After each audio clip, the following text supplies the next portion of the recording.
আজকে chicken fry recipe নিয়ে হাজির হয়েছে আপনাদের সামনে। ফার্স্টে চিকেন ফ্রাইগুলো কেটে নিয়েছি, লবণ অ্যাড করেছি। চিকেন ফ্রাইয়ের জন্য মাংসটা আমরা সোনালী মুরগি নিয়েছি, এটা ভালো করে ধুয়ে নিয়েছি। ধুয়ে নিয়ে লবণ দেওয়ার পরে এখন দিয়ে দিলাম ধনিয়ার গুঁড়া। মাংসের পরিমাণ অনুসারে সব মশলা অ্যাড করবেন।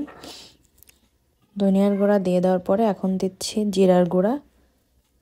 জিরার গুঁড়ার পরিমাণটাও মাংসের পরিমাণ অনুসারেই আপনারা দিবেন। এখন আমরা জিরার গুঁড়া দেওয়ার পরে দিয়ে নিব অল্প পরিমাণে টেস্টিং সল্ট। টেস্টিং সল্টটা ইউজ করা হয় স্বাদ বাড়ানোর জন্য। মাংসের পরিমাণ অনুসারে টেস্টিং সল্টটা দিবেন, যেন বেশি না পড়ে সেদিকে খেয়াল রাখতে হবে। টেস্টিং সল্টটা অ্যাড করার পরে আমরা এখন এটার মধ্যে অ্যাড করছি লাল মরিচের গুঁড়া। ঝালের পরিমাণ যদি কেউ বেশি খান তাহলে সেই পরিমাণে অ্যাড করবেন, কম খাইলে কম পরিমাণে অ্যাড করবেন। ঝালের গুঁড়া অ্যাড করার পরে এখন আমরা এর মধ্যে আস্তে করে দিয়ে নিব গরম মশলার গুঁড়া। গরম মশলার গুঁড়াটাও আপনারা পরিমাণ অনুসারেই ইউজ করবেন। গরম মশলা গুঁড়ি দেওয়ার পরে আমরা এটাতে অল্প পরিমাণে আদা বাটা দিয়ে নিচ্ছি। আদা বাটাটা মাংসের পরিমাণ অনুসারে অ্যাড করবেন। আদা বাটাটা যেন বেশি না হয় সেদিকে খেয়াল রাখতে হবে। এরপরে আমরা এখানে পেঁয়াজ এবং মরিচ বাটা দিয়ে নিচ্ছি। মরিচটা আপনারা আপনাদের পরিমাণ অনুসারে দিবেন, পেঁয়াজ বাটাটাও মাংসের পরিমাণ অনুযায়ী দিবেন।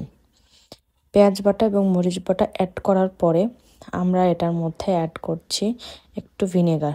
ভিনেগারটা অবশ্যই হোয়াইট ভিনেগার ইউজ করতে হবে। ভিনেগারটা অ্যাড করলে মাংসের ফ্লেভারটা একটু ভালো আসে। ভিনেগার না থাকলে স্কিপ করলেও চলবে। এখন আমরা সুন্দর করে মাখায় নিব, যেন মাংসের সব জায়গায় মশলাগুলো ভালোভাবে লেগে যায়। এবং আধা ঘন্টা বা 1 ঘন্টা অথবা সারা রাতও আপনারা এভাবে রেখে দিতে পারেন। এখন নিয়ে নিচ্ছি চালের গুঁড়া। চালের গুঁড়াটা নেওয়ার পরে এর মধ্যে নিয়ে নিব ময়দা।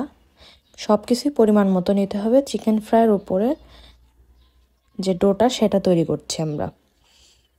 এখন এর মধ্যে অ্যাড করছি গরম মশলা এবং লাল মরিচের গুঁড়া এবং টেস্টিং সল্ট। তারপরে একটু ইউজ করছি জিরার গুঁড়া। তারপরে এটার মধ্যে আমরা অ্যাড করব হলুদের গুঁড়া, অল্প পরিমাণে হলুদের গুঁড়া। তারপরে ধনিয়ার গুঁড়া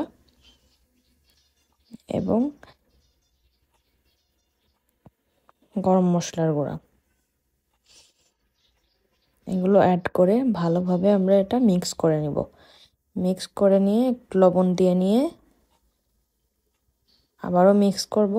দেন অল্প অল্প পরিমাণে পানি অ্যাড করতে থাকতে হবে এবং কনসিস্টেন্সিটা দেখতে থাকতে হবে। এই যে আমরা কালকে রাত্রে মাখিয়ে রেখেছিলাম মাংসটা, এখন এই আটার যেটা আমরা গুলিয়েছি এটার মধ্যে চিকেন ফ্রাইগুলো একে একে দিয়ে গরম তেলের মধ্যে দিয়ে দিচ্ছি। ডুবো তেলে ভাজলে আপনাদের এটা ফ্রাই করতে বেশি সুবিধা হবে। অল্প আছে ডুবো তেলে হালকা আস্তে আস্তে ভাজতে হবে।